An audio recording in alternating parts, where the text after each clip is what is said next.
We're going to read Psalm 27. It says by David, Adonai is my light and my salvation. Whom do I need to fear? Adonai is the stronghold of my life. Of whom shall I be afraid? When evildoers assail me to devour my flesh, my adversaries and foes, they stumble and fail. If an army encamps against me, my heart will not fear. If war breaks out against me, even then I will keep trusting. I can't express the trusting part. It's hard to just trust sometimes, but we have reason to trust. I know I'm going off a tangent here, but I told the kid at the D home when I was reading scripture to him, and I told him, I'll share this, because I shared it during Yom Kippur, but some people weren't there for it. But it was a good point I made with him.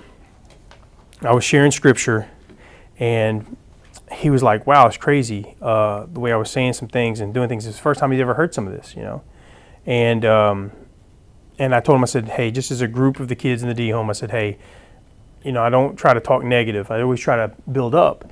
But I said, hey, I'll let you know, I used to work the prison. I was there for 2.5, 3 years. I said, this is a D home. The prison's different.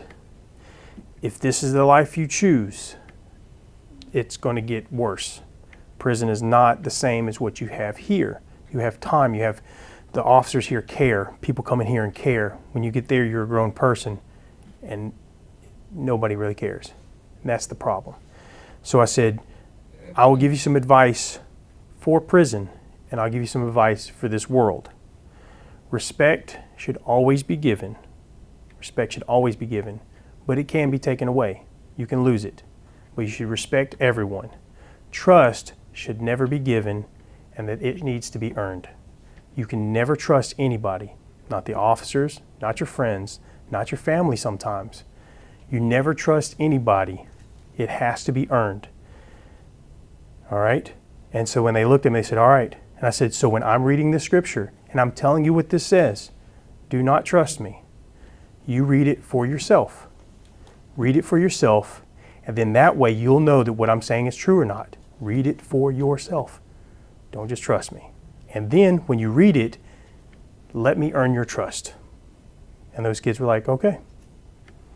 So I told them, I need you to read this. That's the reason why I said, when you get out of here, we're making sure you have a Bible. When you get out of here, read this for yourself. So with that, people always say, I trust in the Lord. But they say, isn't that blind trust? No, he gave us many reasons to trust him. He built a record to trust.